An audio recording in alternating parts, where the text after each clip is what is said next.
Welcome everyone. As a general counsel, we would like to share some highlights from the Fall Assembly feedback. We were so touched by your heartfelt responses and your sincere desire to live ever more deeply as Sisters of St. Joseph. We are in this together, and we have great strengths and great spiritual energy. The feedback from the Assembly involved 3 types of responses: our personal generous promises, what we desired that our local communities would promise, and what we desired that the larger congregation might do to move forward. 3 common elements were woven throughout all 3 types of responses. Those elements were our prayer life, community life, and the needs of the world. Doesn't this sound like union with God, one another, and our dear neighbor? Isn't it interesting to notice that our mission has a way of bubbling to the surface whenever we're given the opportunity to express the deepest desires of our hearts? These 3 elements also resonate with our strategic plan and the values we dare to live as a result of chapter: contemplative life stance, right relationships, courageous risk-taking, and self-emptying, inclusive love. As Connie Fitzgerald reminded us, our ability to attract and keep new members really is dependent on a rich community life where profound contemplative prayer is a priority. It seems clear from the feedback that we all need and desire this type of atmosphere, which truly has the power to transform us and our world. Renew, recommit, refocus, return. These are some of the verbs used to describe the quality and depth of the generous promises made regarding prayer life. We were very moved as we read the hearts of you, our sisters, speaking your desires and hopes for yourselves, your local communities, and our congregation. The yearning for an intimate relationship with God affirms the chapter value contemplative life stance. The longing to be one with God goes to the core of our life as women religious. And the hunger for a mature prayer life reflects the need to live our life in and for God, united with God and the neighbor, and for the life of the world. The dynamic between a deep contemplative prayer life and the extent of outreach and service to the needs of our world resonated with many of us. And the need to nurture this dynamic read like a mantra throughout the litany of the generous promises. Learning about, practicing together, and being faithful to a contemplative prayer life is a clarion call that we spoke to each other. Recognizing the need for education about contemplative prayer became a plea that would translate into a commitment on the part of each of us. Careful attention to the communal aspect of contemplative prayer indicates an openness to changes in our communal prayer life.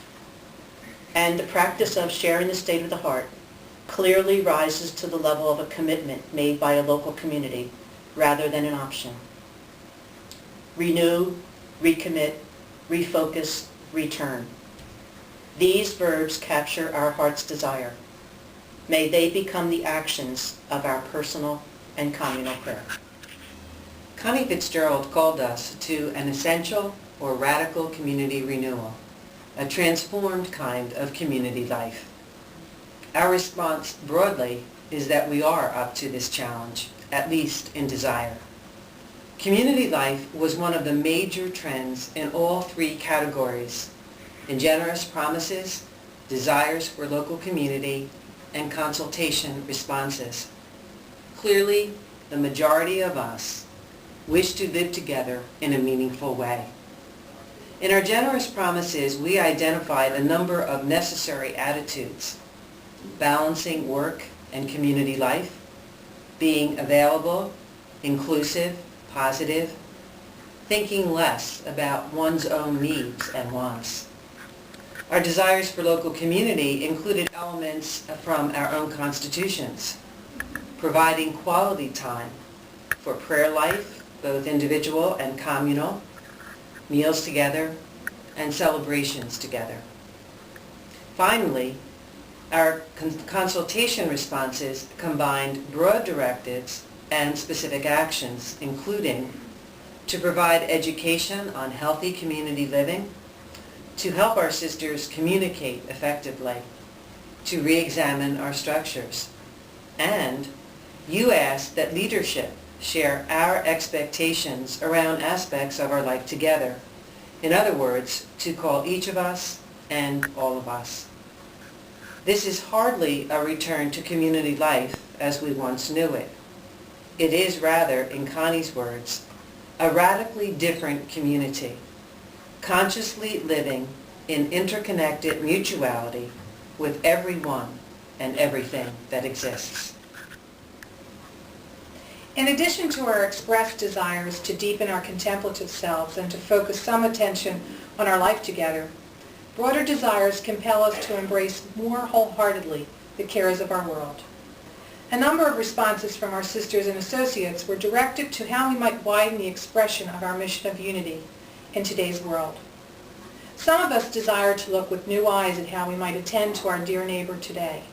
Some encouraged us to keep engaging the possibilities of how we might meet the needs of our times, how we might expand our boundaries of love, compassion, and service to all people, with a special focus on the needs of poor and marginalized persons.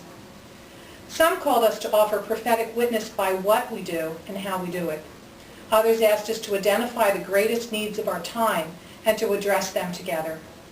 Still others desire that we continue our good works and sponsored ministries, but do them with renewed energy, more intentionality. A good number of responses challenged us to creatively imagine birthing a new sponsored work or works that address the particular ministries of our times, such as immigration reform, by establishing centers for the dear neighbor in various geographic areas. Some reminded us that in order to be generative, it is critical that we collaborate with other women religious, as well as our lay sisters and brothers, to dream dreams not yet known, but which will unfold with the Spirit's help. On the more practical side, a few invited us to look at establishing new ministries that would use our retired sisters' gifts and experience by providing volunteer positions that we could do together for the sake of the other. This could be mutually beneficial and would provide us the opportunity to be both givers and receivers. Our desires are deep. What will it take to bring some or all of it to fruition? What are we exploring, and how will we move with the energy we are experiencing among us? This is not an exhaustive list. It is our best reading of the collective desires of our sisters and associates.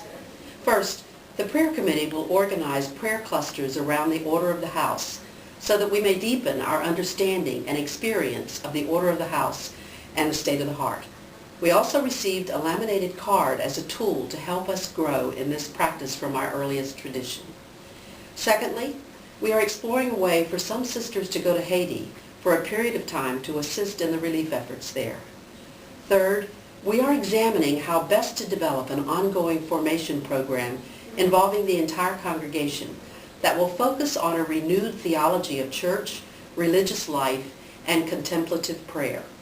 In some ways, this initiative can be a reformation for all of us. Fourth, we are focusing on our internationality as Sisters of St. Joseph. We have a wonderful opportunity to join with the Sisters of St. Joseph of Annecy to work with them in one of the 7 countries where they are serving. There are many possibilities to explore as this unfolds.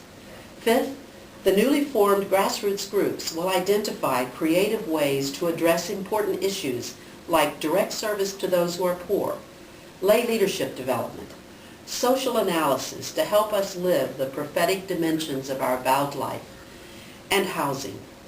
Each group will develop proposals to the congregation for implementation.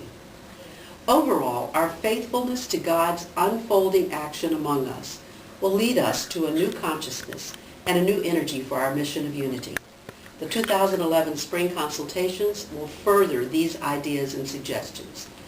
Thank you for watching this YouTube and for your responsible participation in and commitment to the future of our congregation.